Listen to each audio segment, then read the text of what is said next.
had the pleasure this weekend of hanging out with Scott here. Known Scott for a few years now, and Scott is a singer-songwriter from Melbourne, and most importantly, he's also a brother in Christ, and he loves Jesus, and he's here talking a little bit about World Vision, and he's an artist advocate for World Vision. He's also, you may have heard if you listen to the radio a little bit, he's had a song in the charts at the moment called Rain, and it was I got corrected the other day, it was number 1 on the rock charts, okay, and so that's been a pretty good success, Scott, but the most important thing about that is that Scott's been doing that for the farmers, and all the proceeds that have come in from that have gone to buy a bale, and so all proceeds have been going to the farmers who have got a bit of trouble. So, Scott, thanks for coming, mate, and it's over to you. Hey, you all doing all right? There we go, boom. Hey, I was going to come in this morning and talk a little about World Vision, which I'm going to do, but to be honest with you, I really just wanted to share a little bit about who I am and what God's done in my life, I think, more importantly. A lot of you guys probably have got no idea who I am, which is good. That's cool. I sing and play guitar for a living, so my job, I write songs and make records and do a lot of touring. I just got back from a month of touring Europe. Spent a lot of time touring around Asia and America as well, as Australia. I've been really blessed the last 2 years. I've got a record out, a CD, if you'll remember what a CD is. Got a CD out at the moment, and I've had 2 songs off of that record get played a lot on commercial secular radio all over Australia, which has been really great. We have 1 song that got played all over the UK and South Africa and New Zealand as well. And at the moment, the album that's out has been added to a bunch of radio stations all over the USA on college radio, which is a big thing over there. And so God has really blessed what I do. But the truth of it is that it all came about because I came to know Jesus Christ. Now, I'd grown up in a Christian home. My parents were Salvation Army officers, and so I grew up overseas as a missionary's kid for like 7 years. All of my childhood I lived in Hong Kong doing primary school because my father ran refugee camps. And growing up, I can honestly tell you, my dad was my absolute hero. He was a guy. He did so many things that changed people's lives. Like when you go to Kmart, you throw a Christmas present under the tree for people who are struggling. That was my dad's idea 35 years ago, still goes on to this day. He made a movie in the 1980s about human trafficking before anyone even knew what it was. And he was involved in helping over 100,000 people get identity cards in Hong Kong, which meant that they could have a proper life, and their children and their children. He did amazing stuff. And in his 40s, he had a breakdown, and he went from being this... He'd started a PhD in social work. He was incredibly intelligent, and he had a breakdown, and he went from being this amazing, heroic man to an alcoholic who died at the age of 57 of alcoholism. And when it all kind of went down, all the people that I'd grown up going to church with, except for this fool in the front row here, who's been my best mate for 30 years, Ross, good man. But pretty much every other friend I had never wanted to know us. We were just, kind of outcasts. And I remember at 17, I'm in uni, I'm studying to be a high school teacher, and I had this moment where I went, you know what, if this is what Christianity and Jesus is like, you can stick it, I'm not interested. Because, they talk about it, but they don't actually do it. The one saving grace I had was that I could play football reasonably, and I played VFL footy, which is similar to your waffle over here. And I got in with a clique of blokes at uni who played footy with me, and before I knew it, I had as many problems as my old man 2 or 3 years later. I got to a point when I was about 21 where I had a bit of a fight with the coach at footy training one night. We had a disagreement that ended badly. And one of the things about me you may not realise if you've never met me before is that I'm Aboriginal. My mum's family's Aboriginal. And so I'm really passionate about that. Some people would be surprised by that. I had a kid in Perth a while back. He asked me if I was an albino Aboriginal. That's all right if you're thinking that. One of the things about being Aboriginal that's really unique is that if you've got a parent or a grandparent who's not Aboriginal, often you look like that side of the family. So my mum's Aboriginal, but my dad's not. So even though I look like I'm out of an IKEA catalogue from Sweden, I'm an Aboriginal person. I've got dark-skinned friends, family, cousins. Actually, a few West Australians, one of my closest cousins is a guy called David Warapunda. So if you're an Eagles fan, you'd know David. So I'm passionate about that. And I had this fight with the coach, and all of a sudden, I had nowhere to play footy. I'd been at Coburg, the team I'd been playing for a number of years, and I ended up going up to Shepparton, which is where our hometown is, 2 hours north of Melbourne, playing for an Aboriginal club in Shepparton called Rumballara. And before the first game, there was 2 dudes in the team who were Christians, Dixie and Dallas. And essentially, the really short version of this story was that I was a mess. I was at a really low point in my life, and I was really battling. And these 2 lads who I played footy with, they changed my life because what they did was they loved me. Now, as Christians, I reckon what I've learned as I've gotten older is that we often get confused because we reckon that when we take care of people and we care for people that we've loved them. But I reckon there's a difference between loving someone and caring for someone, if that makes sense. So a lot of Christians are out there caring for people, but they're not going that extra step to love people. So these 2 lads I played footy with, Dallas and Dixie, they actually loved me at a time when I really, really needed it. And after about 4 or 5 weeks, I had this epiphany, this light bulb moment where I went, you know what? I really like feeling loved. This is pretty good. I like it. All right, I'll give it a crack. And I remember saying to Dallas, who was a local chaplain, and honestly, this fella, he just changed my life, Dallas Turlich. He's a beautiful human. I said, I like feeling loved, but I'm scared of Christians, but I'll give it a go. I said, how do I do this properly? And Dallas, I'll never forget, he looked at me, he goes, well, it's really simple, mate. It's like when you make a new friend. He goes, every day for 5 minutes a day, spend 5 minutes talking to Jesus. Just how you'd talk to your mates. Jesus, today was really good, today was terrible, you know, whatever, just talk. He goes, for the second 5 minutes, you've got to sit and listen because any conversation involves listening. And he goes, you've got to listen through your spirit. There's a difference between listening through your head. So your brain, and this is a bit complex, I've only started to understand this recently, but your brain is only a computer that was designed to translate for your spirit. And we live in a world where everybody's let this become the boss of this, but it should be the other way around. You've got to listen through your spirit, he says. And then he says the third 5 minutes, read the Bible, and you'll have different sentences and verses you read, and all of a sudden it just makes sense. And you go, oh, that applies to me in this way or that way. He goes, write everything down for your 15 minutes a day. Write it all down because as a human being, you'll forget.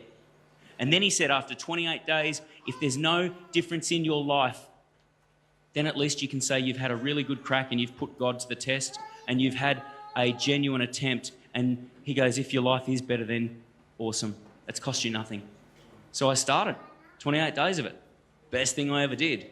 Now, I'd love to tell you that my life changed overnight and I became, I never wanted to go to the pub again or do anything stupid again. I had to go and get this thing called therapy. Get a little bit of help with some of that stuff. But it was a real turning point for me. And I went from being really kind of just struggling and lost to having some purpose. And all of a sudden I found I was teaching high school kids how to play the trumpet. I was a brass and woodwind high school teacher at this point in time. I was a trumpet player from the age of 5, being a salvo brat. And I went from loving brass instruments to hating them overnight. And all of a sudden I found myself sitting at school in my spare periods with a guitar in my hand. At the age of 21, I'm sitting there and I'm writing songs. I never had the thought that I wanted to be a songwriter. It just kind of happened. I'm literally sitting in school and a song's falling out of me. I met this dude who's a Christian songwriter, and he encouraged me and helped me make an album. And then I thought, geez, I've got an album. I probably should go and do some gigs. We did that. And all of a sudden it just kind of unfolds. And I got really passionate about just Jesus because it changed my life so significantly. Jesus changed my life so significantly. And have you ever had a moment, ladies, where you go past the shopping centre and you see that your favourite store, maybe it's Supre if you like my daughters, right? Do you have that store over here, Supre? No? What's a store that you girls like? What, I don't know. What do you have here? Girls, what shop do you like? Safeway? What? No. All right, let me put it into context the men can understand. Fellas, you remember the first time you rocked into the Hog's Breath Cafe and you had that slow-cooked beef and they put a bloody crab tail on the end of it and you rang your mates afterwards going, I just had the most awesome slow-cooked steak because you want all your mates to know. You ever done that? Yeah. I was a bit like that with Jesus. I'm sitting there going, how good's this Jesus fella? This is awesome. People don't even know. Because I grew up in this church, a bit more religious than relational. I wanted to go in and use my music to tell high school kids all over Australia about how good Jesus is, right? So I rang this mob up called the Christian Education in Schools Council back in Melbourne. They do school chaplaincy. I said, do you know about this Jesus fella? They're like, yeah, we're aware. I said, we got to tell people about this Jesus fella because he's awesome. And they're, yeah, that's good. I said, how about I go in, I've just made an album, I'll go into schools, I'll play some rock music and then I'll tell kids about Jesus. And they go, yeah, that's good, but it's not politically correct and we might lose our funding. I was so frustrated. I was praying. This is a long time ago now, 15, 16 years ago. I go, God, these people don't get it. They're wasting our time. I'm so frustrated with them. God, do you want me to burn their building down? And I remember God said to me, no, mate, don't do that. You're no good to me in jail. And I said, God, I won't get caught. He said, nah, mate. He goes, what are you passionate about? I said, I'm passionate about you. He said, what else are you passionate about? I said, I'm passionate about my family. I just got married. He said, what else are you passionate about? I said, I'm passionate about my people. I'm sick and tired of Aboriginal people going to prison at extraordinary rates. I'm sick and tired of going to funerals. Do you know that Aboriginal men die 10 years younger than every other demographic in this country? Did you know that? On average, my life expectancy is 10 years less yours. I go into prisons around this country and 70% of the kids I encounter are Indigenous, and we make up 3% of the population. I'm sick and tired of reading the newspaper that 70% of all Australian adults have finished Year 12 and 5% of Indigenous adults have finished Year 12. Because what that means is we don't have little Aboriginal kids growing up with role models who have succeeded outside of sport. Does that make sense? I said, I'm passionate about my people. And God says to me, Scott, tell me something, son. What's more politically correct than reconciliation? I said, yeah, that's a good point. So I started ringing up high schools saying, hey, listen, I'd like to come and play music and talk about Aboriginal culture and reconciliation. And they said, yes, we'd like you to do that. They said, we'll even pay you to do it. I said, you have my attention. So how's this, right? 10 years later, 15 years later, I get paid to go into 100 high schools, 100 plus high schools all over the world, not even just Australia. I just got back from speaking in some real flash, fancy, I'm talking $80,000 a year boarding schools in the United Kingdom about the history of our country, Indigenous Australia, racial reconciliation, because what we're finding is this theme is constant all over the world. We think we're all different because the media want to separate us, but we're not. We're all the same. We're all brothers and sisters living on this beautiful planet. And so what I do now is I go into these schools and I tell them about all these historical things that have created the situation that we live in that sees such disparity amongst the world. And then I say to them, would you fix this planet if you could fix it? And they always say yes, because everyone wants to help. You know, generally people are good. And I go, this is how you're going to fix it. I want you to commit to me, and I'm going to ask you guys to do this today. I'm going to ask you, if you would like to see your community get better, would you like to see your Albany community become a more peaceful, loving, a better place? Would you like to see your community get better? Just generally speaking. All right. All you got to do is remember one word, which I'm going to leave with you today before I sing a few songs, in a blatant attempt to get you to buy my CD afterwards. I'm going to leave you one word, and I'm going to make you two promises. I'm going to leave you this one word, and if you promise me that you use this word every day, I promise you that your life will be better. I promise you'll be happier, less stressed, less anxious, and you're going to have more joy in your life. That's a big promise to make, isn't it? Yeah? Anyone want to be happier? Anyone want to be less stressed? Anyone want to be less anxious? Look at this side of the room here. They don't even care. They're like, no, man, I'm sweet. I'm in heaven on earth right now already. Wow, I want to live where you guys live. Anyone want to be less anxious? Yeah. All right, and here's the second promise. I promise that if you use this one word every day, you will actually be a history maker and you will change your community, and you'll see your church start to really bust at the seams. So here's the word. If you've got a pen or you've got a phone or a device, I'd love for you to write this down so you remember it. No pressure, but I am watching every single person as they reach. Look at these beautiful senior citizens over here and this fella here. Good for you, brother. You heard it on the radio, did you? Oh, on ABC yesterday? Yeah, I was on ABC yesterday. Yeah, right. Did you think that when I was bagging politicians? She looked at me. I got into this. I did an interview on a couple of radio stations in town because I've got a single at the moment on the radio that's doing really well, and I'd sort of been re-interviewing, and anyway, she asked me about helping farmers, and I said, we've got to stop expecting politicians to do it because they're hopeless and they'll never do it. And anyway, and she looked at me, she goes, this is the ABC. I said, sorry. And I moved on. All right, here we go. You're going to write down in capital letters the word flute, F-L-U-T-E, flute. Flute. Can you all say that with me? Flute. Get excited, flute. Get excited, flute. FLUTE is an acronym, stands for 5 words. F stands for forgiveness. Forgiveness. Have you ever noticed that Jesus talks about a lot of things in the Bible, but when he gets really excited or passionate about one particular thing, he will circle back around to really drill down on it? Have you noticed how he does that? You ever noticed that? Let's look at forgiveness. Here we go. Our Father, who art in heaven, hallowed be thy name. Thy kingdom come, thy will be done on earth as it is in heaven. Give us this day our daily bread and forgive us our sins as we forgive those who sin against us. Hey, just so you know, that's not a request, that's a requirement. Lead us not into temptation, deliver us from evil. For thine is the kingdom, the power, the glory, forever and ever and ever. Amen. Now, have you noticed there's a lot of stuff? Is it a fair statement to say that there's a lot in that Lord's Prayer? Fair statement? Yeah, a lot of content, yeah? Can anybody tell me, I'll give you a free, I've got CDs and boomerangs that I sell. The boomerangs will come back if you throw them. I will give you a free piece of my merchandise if you can answer this question. Directly after the Lord's Prayer, what does Jesus then dial down on and say? Anyone tell me the next sentence he says after he finishes that prayer? And Ross, you're not including this. You already know the answer to this. Nah. No. Tell me what he said. You got to quote him. And don't you dare Google it, because Jesus sees that.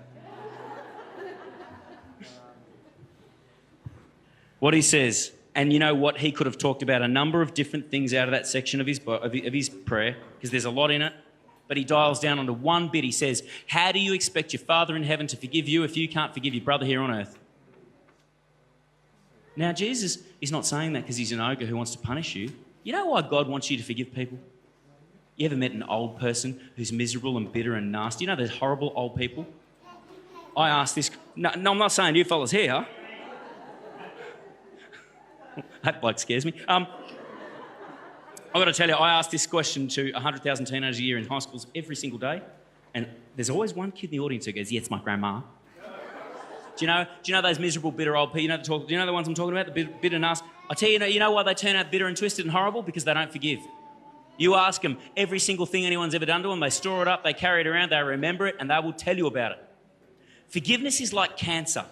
If you don't forgive someone, what you do is you take a little bit of cancer, you put it in here. And then you don't forgive someone else, and you put a bit more in there and a bit more and a bit more. All of a sudden, cancer being what it is, it grows. And you turn around and you're that miserable, bitter, old, nasty... I don't know about you, but I don't want to be that guy. I want to be happy, man. Now, I'll be honest, my dad died of alcoholism. My high school years, my last year of high school was not spent going home to play Fortnite on the Xbox. Me and my brother Tim would walk in and out of every pub in Coburg trying to find him, praying to God that he hadn't spent that night's money on the pokies, on the slot machines. Getting into punch-ons with his mates who didn't want him to leave. Like, I've had a lot of forgiving to do, and I can honestly tell you I've done it, and it's the best. It hasn't been easy. Best thing I've ever done. I walk around with a smile on my face 98% of the time. People look at me and go, mate, what's wrong with that bloke? Mate, I'm just happy. I want to promise you, if you're sitting there today and you're sitting there going, geez, I wish I was a bit happier, start forgiving. And be fair income. Don't kid yourself about it. Be really honest. Is there anybody that even when you think of them, you get a little bit of a niggle here? Lay it down. Pray about it. Give it to the Lord. Forgive them. And I'll bet you in a week's time you've got a bigger smile on your dial. L stands for love. Now, there's so many different kinds of love we could speak about, but I'm just going to give you one example. Anybody here ever practiced a random act of kindness? Done something nice for somebody who didn't... Anyone done one for somebody who didn't even deserve it? Yeah? Anyone? Yep. Even though they didn't deserve it, after you did it, you felt real good, didn't you? I saw this show the other day on Channel 7, Sunrise, and they interviewed this tradie. He was about early 20s. And what had happened, he'd been at Macca's. Did you see this story? Young fella, he's at McDonald's, and the old fella in front of him was a senior citizen, and he was trying to pay for his Big Mac meal, but he was getting his coins out, and he didn't quite have enough. And so the tradie just stepped in. He says, brother, I've got you covered, and he paid for the old fella's food. And the old fella turns around embarrassed. He says, oh, mate. And someone videoed it. He goes, I'm sorry, but I'm down to my last few coins. And the tradie then gave him a $20 note. And somebody filmed it and sent it to Channel 7. And they interviewed the tradie on Channel 7. They interviewed him right on Sunrise. And they said, why would you? And they were like bewildered. Why would you give that guy your money that you worked hard for? You don't even know him. No responsibility. Why would you do? And his girlfriend's in the background. The girlfriend's there. He does it all the time. And the young fella, you know what he said? He just looked at the camera and he goes, because it makes me happy. If you want to be happy, you want to be a little bit happier, you all put your hands up. Scotty, I wish I was a bit more joyful. Every day, do something nice to somebody who doesn't deserve it. Go and do a random act of kindness. I challenge you to do it and see if you're happier in a week's time. L is for love. U is for understanding. How many times do people act a certain way and you just look at them and their actions and you jump to a judgment? You ever jump to a judgment? Can't stand that fool. Can't believe he's in my Bible study group. Sorry, Steve. Would he please get a haircut? No. Do you ever stop and wonder what the reasons are? I'll give you a great example. How many of you guys saw 3 years ago the West Coast Eagles supporters started it, but then everybody else did it? All were booing Adam Goods. You see Goodsy was getting booed when he played footy? Did you all see that? Adam Goods getting booed? Do you know why that started? That booing started because Adam Goods was playing football at the MCG versus the Filth. Collingwood. And he was playing versus Collingwood, and this 13-year-old girl called him an ape, and he heard her. Do you remember that? And he stopped the game and they kicked her out. And all these fellas started going, you know what, he's a sook. It's just a word. Get over it, you big sook. Boo. Now, when I heard people calling Adam a sook, it made me wild. I've known Adam for over 20 years. He's one of the best blokes you'd ever meet. After a while, though, I realised it's not a bad thing if you want to call Adam Goods a sook, because it allows us to have a conversation. It allows us to get into it where I can get some understanding into that situation. So now I'll turn around and I'll do this in a session with 200 year 10 boys. I'll go, how many of you reckon he's... I'll put their hands up. I go, okay, let's talk about that. Did you know that in 1770, when the English first came here to this country, they believed that if your skin was black, you're an animal. That's why they murdered over 200,000 Aboriginal people. They went out and just slaughtered people. That's why they declared this country to be terra nullius, uninhabited, because there was no humans living here. That's why when they wrote the Constitution, they actually said that Aboriginal people were legally classified as flora and fauna.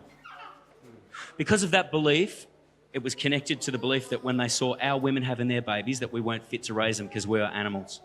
So they had a policy where they took those kids away, stolen generation. Because of that joined up, compounded history, Adam Goods' earliest memory, his mum's earliest memory, I should say, is being taken. See, Goods' mum was dark, but his grandma was real dark. You're not fit to raise her, we're going to take her away. She was taken from home to home, place to place. She was abused in all kinds of ways that hopefully none of you ever know about. In her teenage years, she ran away to try to find her mum, but by the time she found her mum had died. So she never gets to say goodbye, tell her she loves. Hey, mum, guess what? Your grandson won 2 Brownlow medals and captained a premiership. No, she doesn't get that. When you throw your face over the fence at the MCG and call Adam Goods an ape, what you're doing is you're saying all that pain, all that suffering, all that damage, all that trauma, nothing's changed. You're still filth. You're still an animal. You're still flora and fauna, just like the Constitution said in 1966. You don't count. We don't care. Get stuffed.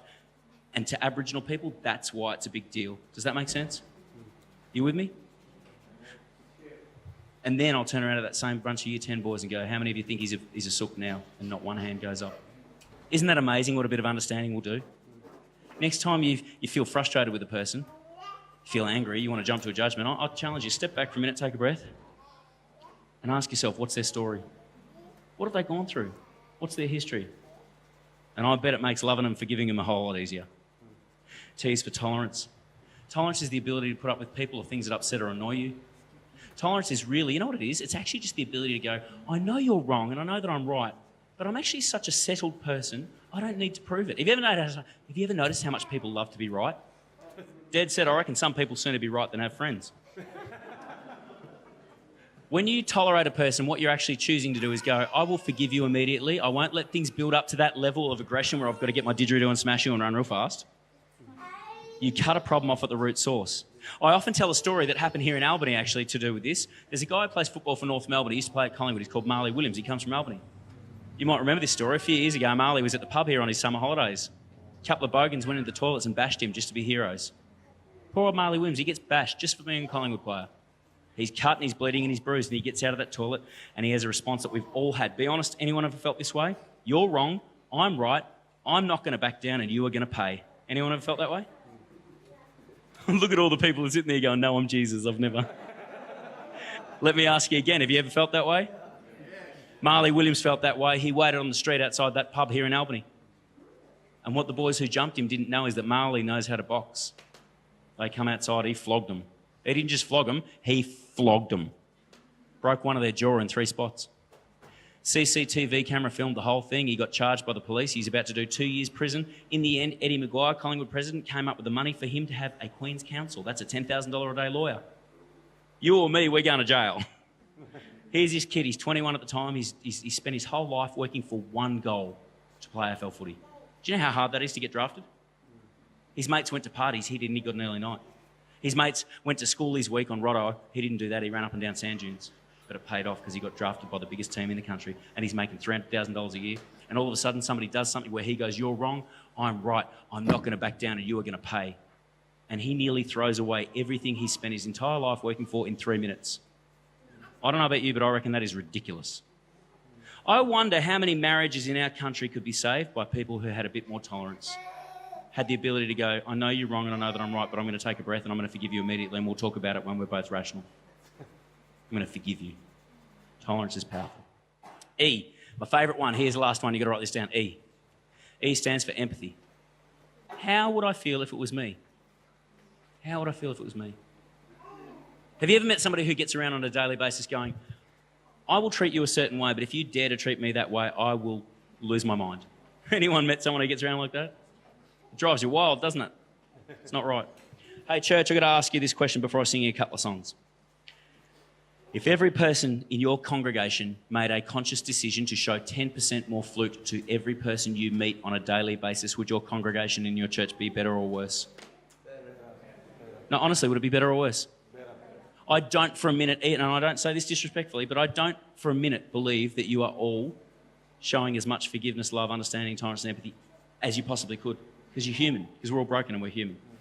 But I believe it's a bit like, have you ever noticed that when you're not aware of something, you might be completely ignorant, you never notice it, but then when you get educated, you start to see it everywhere? Have you noticed that? Like when your wife goes to you, I love those BMW X5s. You go, I don't know what that is, because you drive a Kingswood that you bought on eBay for $300. But then she explains it's a $90,000 SUV. You know what car I see at every single set of traffic lights now? See, there's this bit in the Bible where Jesus is hanging out with his 12 best mates. Actually, no, there's 11 because one wasn't that good. But anyway, he's hanging out with his 11 best mates plus Judas. And the Pharisees, you all know what a Pharisee was? Yeah, like a combination of like a dodgy TV evangelist meets with a crooked politician. So Jimmy Swaggart and Brian Burke. All right. Too soon? And they're trying to get Jesus killed, and they ask him what they think is a trick question. And they say, hey, Jesus, what's the most important commandment in the whole Bible? Because whatever he responds with, we'll kill him. Do you remember that bit of the Bible? Matthew chapter 22. Do you remember that bit? And Jesus responds, he says, love the Lord your God with all your heart, mind, soul, and strength. And the second is like it. What I'm about to tell you is as important as loving God. Love your neighbour as you love yourself. And then Jesus, you know how he circles back around to the things that are most important and says them again? Like what he did with the Lord's Prayer of forgiveness. He then says, all the other words of all the other prophets and all the other commandments hang on this. Guys, you want to help Aboriginal people today? You want to help our people live longer and go to jail less? Show 10% more flute. You will be amazed at the opportunities God gives you to make an impact in this community by showing 10% more flute. Now you're educated and it's on the tip of your tongue. It'll happen. 10% more flute. You'll change things for Aboriginal people. You will change things for your community. Your church will grow. I guarantee it. Because what you'll be doing is you'll be every single day living out the most important commandment that Jesus has given us. Now, I'm fortunate because I get to give this message in over 100 high schools. I give it every single year to the Year 9s at Ash. It's a message of Jesus wrapped up in a politically correct blanket. It's unbelievable that I get to do this. I can't even believe it. It's ridiculous. Play a couple of rock songs and they think it's all good. So I'm going to play a couple of rock songs now. This is what I do for a living. Now, on my album, there's 10 songs I wrote, 10 songs, 9 of them I wrote, 1 I didn't write. The one I didn't write is probably a song you've heard before, and I actually was fortunate enough to record a version of this on my record with the man who wrote the song. His name's Shane Howard. And we released this and it had a lot of success on radio around Australia a couple of years ago. It's called Solid Rock.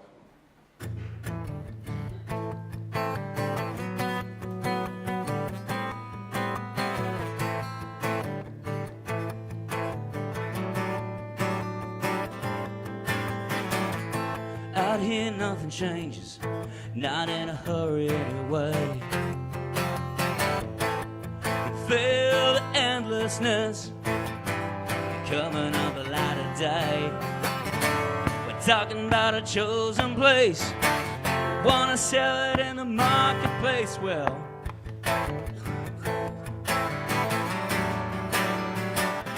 just a minute now.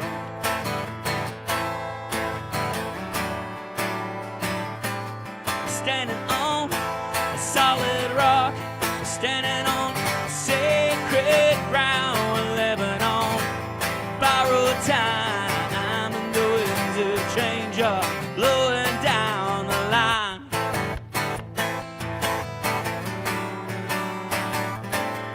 Down the line.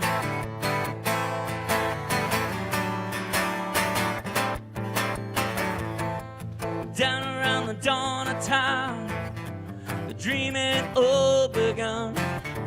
A crowd of people come, living here in their promised land, running from the heart of darkness, searching for the heart of light. It's the forbidden paradise.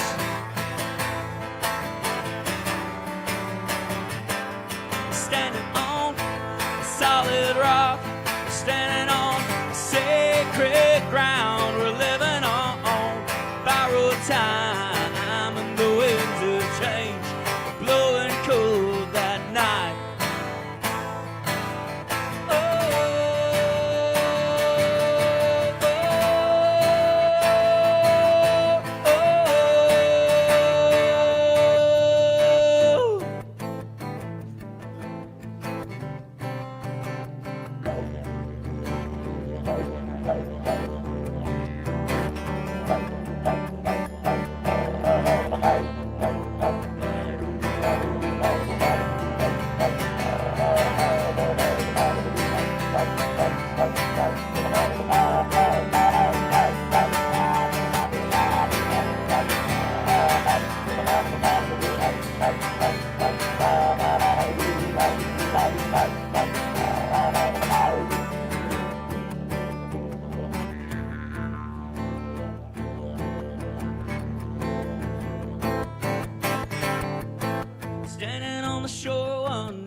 Saw the white sails in the sun.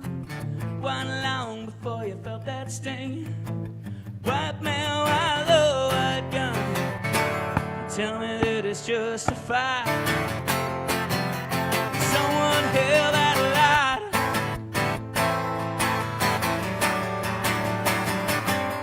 Someone loved.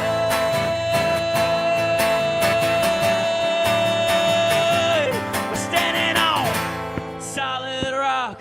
We're standing on sacred ground. We're living on a borrowed time, and the winds of change are blowing down a line. Solid rock, we're standing on sacred ground. We're living on borrowed time, and the winds of change are blowing down the line.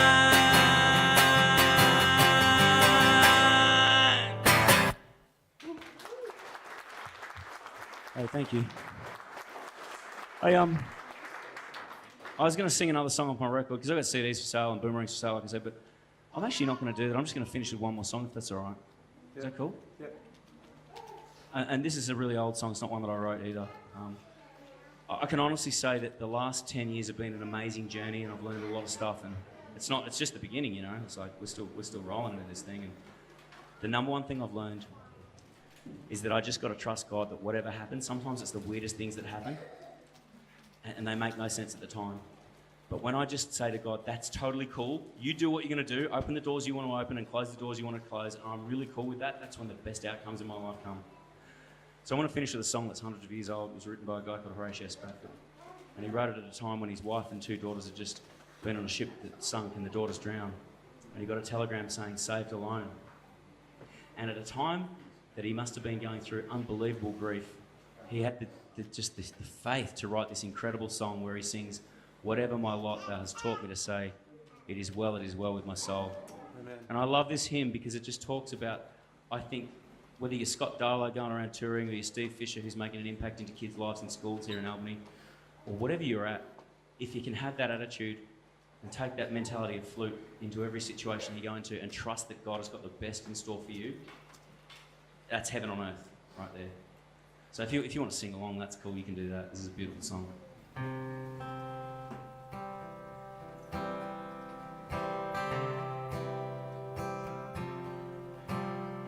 When peace like a river attendeth my way, when sorrows like sea billows roll,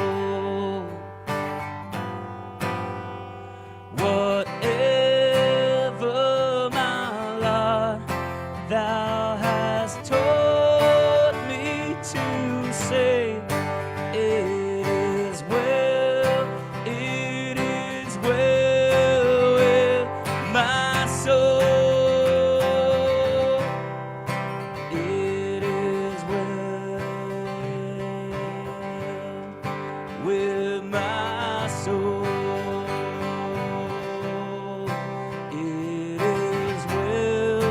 It is well with my soul.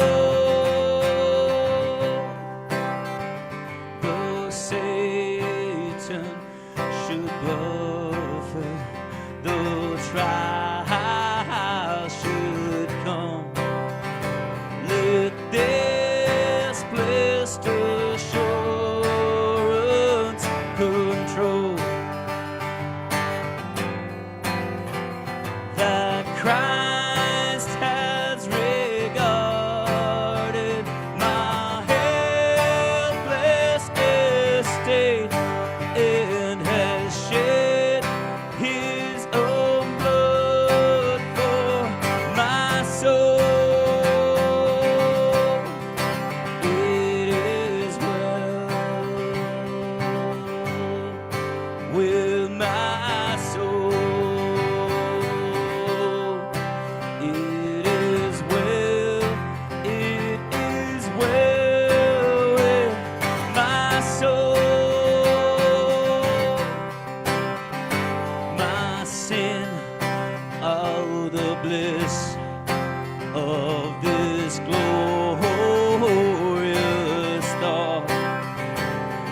my sin, not in part, but the whole,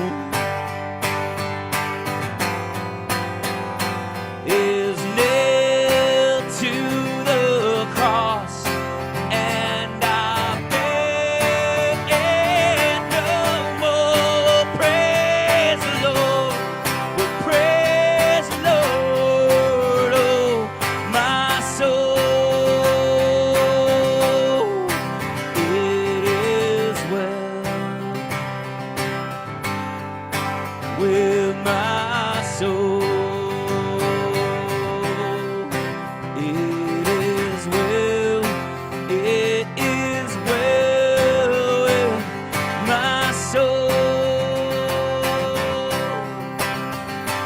And Lord, haste the day when my faith shall be sight. The clouds be rolled back as a scroll. The trump shall resound, and the Lord shall descend. Even so, it is well with my soul. It is well with my soul. It is well with my soul. It is well with my soul. It is well, it is well with my soul.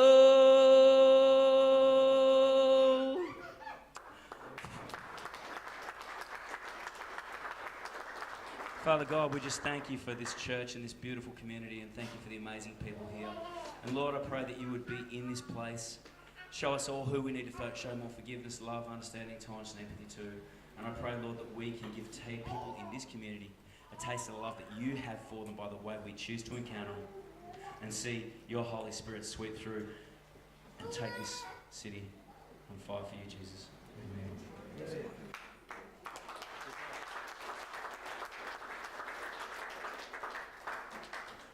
Forgiveness, love, understanding, tolerance, empathy. Did I get it right? Excellent. No switch. Thank you, Scott. That was precious. It was. Can I have you? Or would you stand with me? I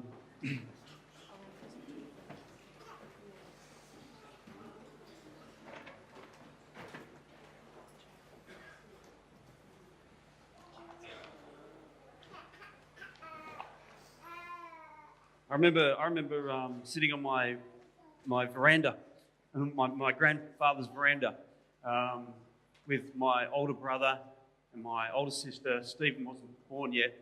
But I can remember sitting on the veranda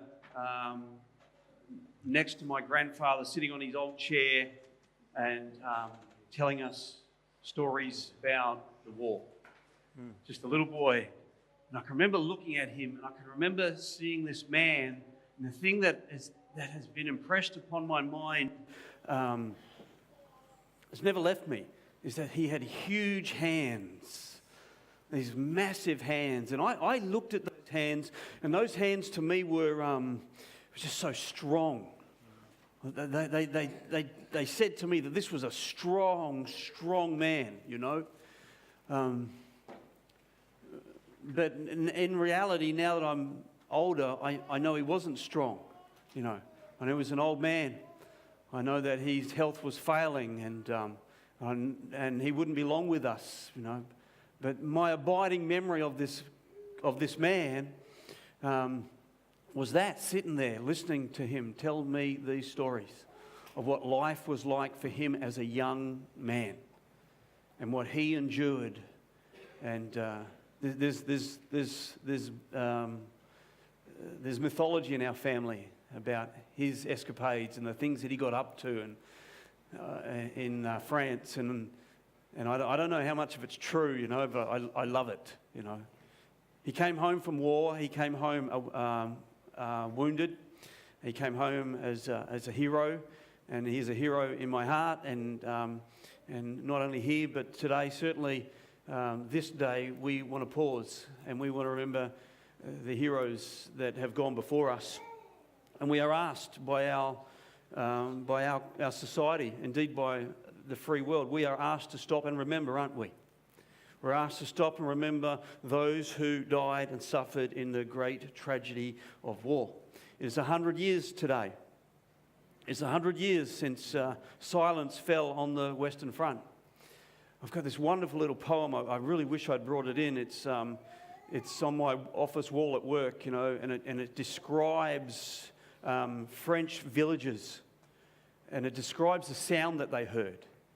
And on this day, 100 years ago, they went outside and they heard this strange wailing noise flowing across the hillside. They didn't know what it was at first, but then as it came across the countryside, and this sound made it from village to village, they discovered that it was the cry of celebration. The cheers that were going up as it was sweeping across Europe. The war was over. It was over, you know. And we stop today to pay homage. We remember with pride their courage, their compassion, their comradeship. And we want to be proven worthy of the sacrifice, don't we? You know, we really do, you know. But I ask the question, what is this act of remembrance really all about? Why is it so special? It's not because we stop today to measure the depth of blood that flowed. We can't do that, can we? Because that's just too painful. No, we remember because that incredible sacrifice brought to us peace, a peace that we cherish, a peace that we love, of course. You see, I could never be so arrogant as to stand before you to say to you that I know the cost of war. I don't think any of us can. Why? Because we know who they were. We know who they were, those that gave their lives, but we don't know what they would have become, do we? And from that sense, we can never truly know the ultimate price that is paid for our freedom. That alone is known to God.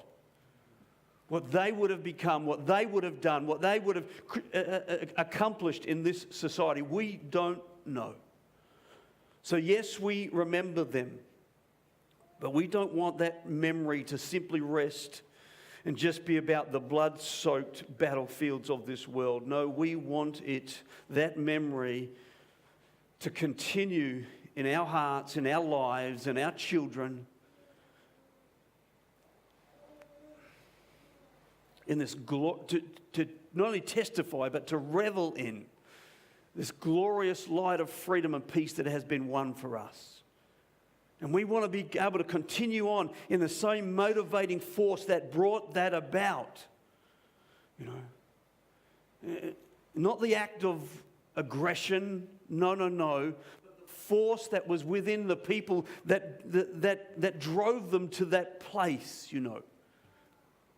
What took those people to those far-flung battlefields of this world? Not only the First World War, the Second World War, and on and on and on until to this very day. What is it that take people to those places? There's only one force. There's only one force that will not succumb, that will not capitulate, that is not willing to sit by and allow innocence to be violated. What is that force? Well, we've heard about it this morning already. Of course, it's love, isn't it?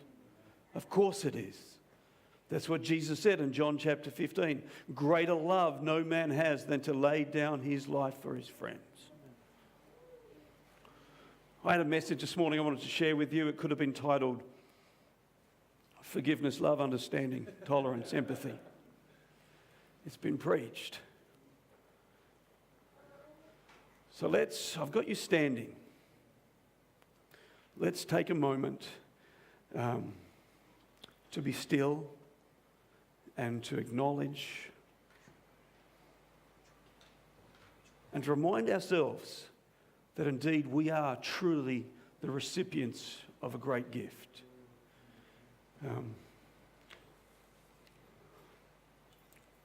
So we're going to start. I'm going to, and I certainly don't. I don't feel honestly worthy to be able to say it, but I'm going to say the ode. We're going to have a minute silence. We're going to have the last post, a minute silence, and then the rouse. And then I'm going to ask Daniel to come forward. He's going to share a poem with us and bring our service to an end before the worship team leads us in one last song. So let's still our hearts and let's remember that the greatest love was shed 2,000 years ago when the Son of God was lifted up on Calvary's Mount, when the wisdom and the understanding, the knowledge of the Father sent his Son, his only begotten Son, to this world, that whoever should believe on him would not perish, but have everlasting life. Bow your heads with me. Be still. They shall grow not old, as we that are left grow old. Age shall not weary them, nor the years condemn. At the going down of the sun and in the morning, we will remember them.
Forgiveness, love, understanding, tolerance, and empathy.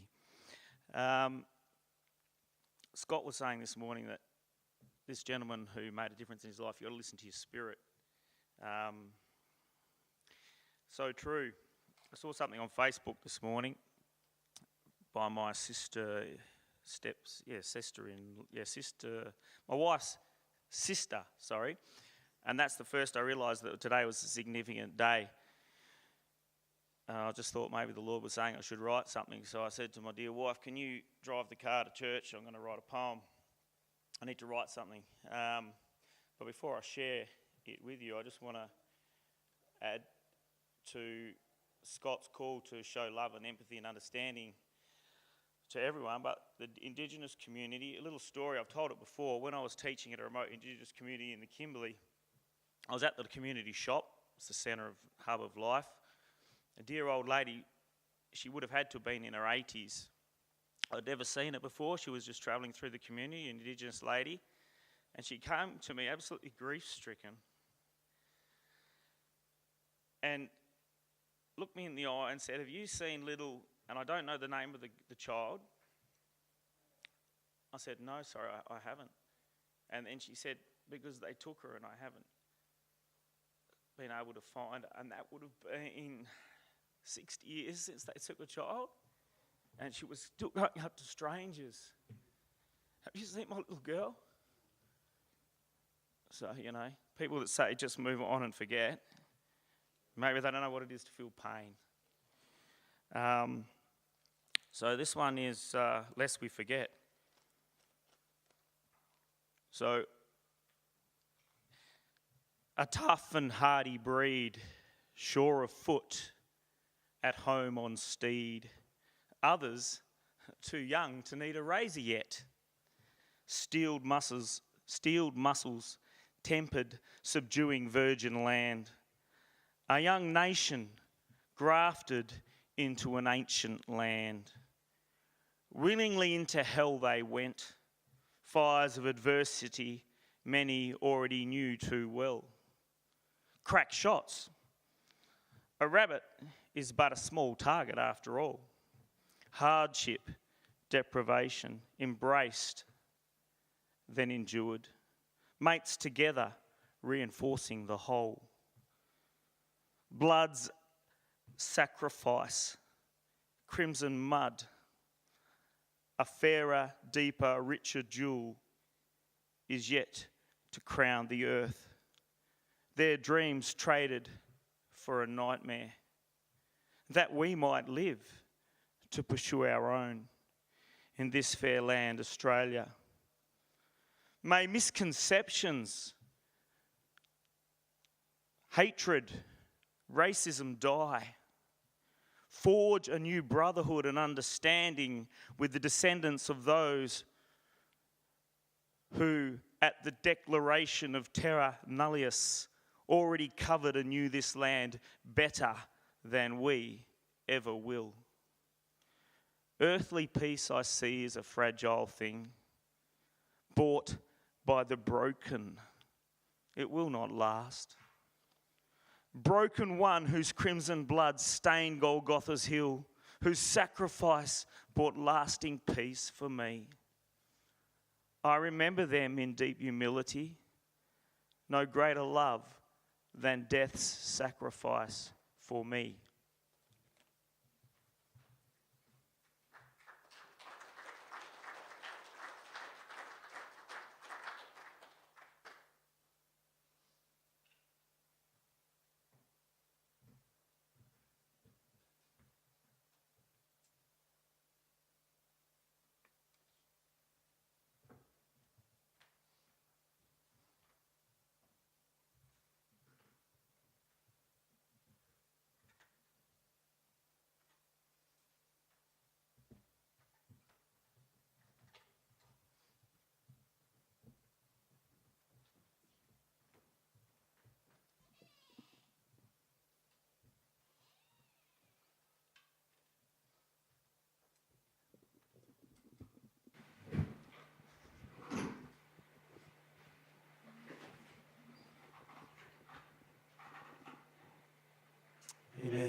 Been a precious morning, hasn't it?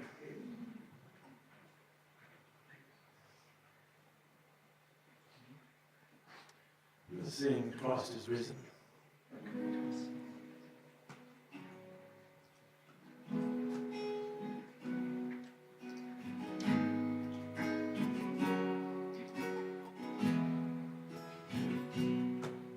Amazing grace, how sweet the sound that saved a wretch like me.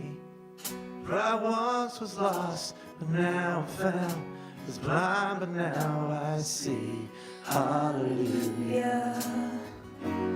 Christ is risen from the grave. Hallelujah. Christ is risen from the grave.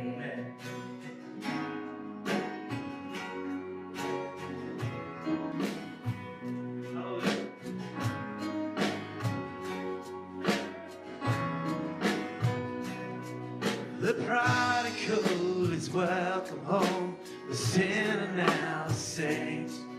For God who died came back to life, and everything had changed. Hallelujah. Christ is risen from the grave. Hallelujah. Christ is risen from the grave. Oh, death, where is your sting? Oh, fear, where is your power? The mighty King of Kings has disarmed you, delivered and redeemed. Eternal life is ours. Oh, praise His name forever. Hallelujah. Christ is risen from the grave. Hallelujah. Christ is risen from the grave. And all throughout eternity, the song will be the same. Hallelujah. Christ is risen from the grave.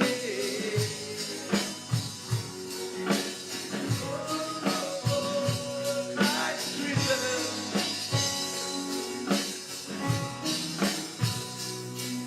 And on the day you called me in, the heaven's sweet embrace, I see your scars, your open arms, the beauty of your face.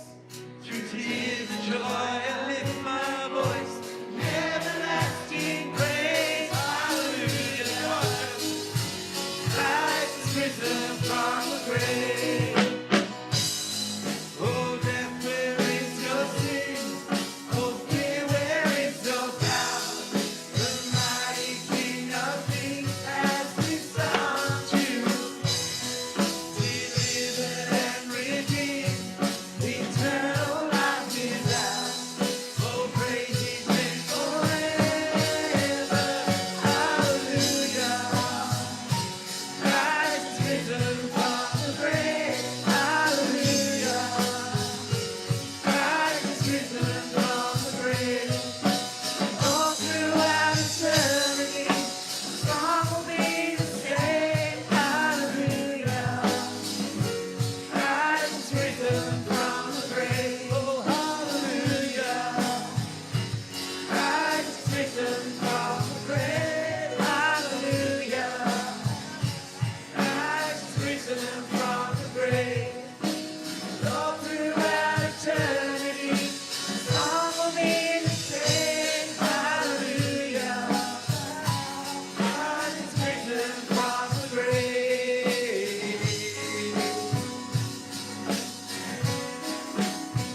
Oh, Christ is risen.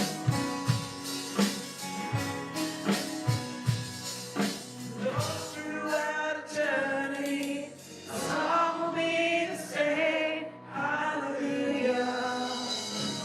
Christ is risen from the grave. Hallelujah. Christ is risen from the grave. Hallelujah. Christ is risen from the grave. Amen. Amen. Amen. Our God is awesome, isn't He? Thank you for joining us this morning, guys. It's been an awesome time. Thank you, Scott, for sharing with us and singing your songs. And thank you, Daniel, for your poem. It was amazing. And let's just go and have some fellowship, guys, and go and buy a CD for Scott, help him out, get him back to Perth, money the fuel. But thank you, guys.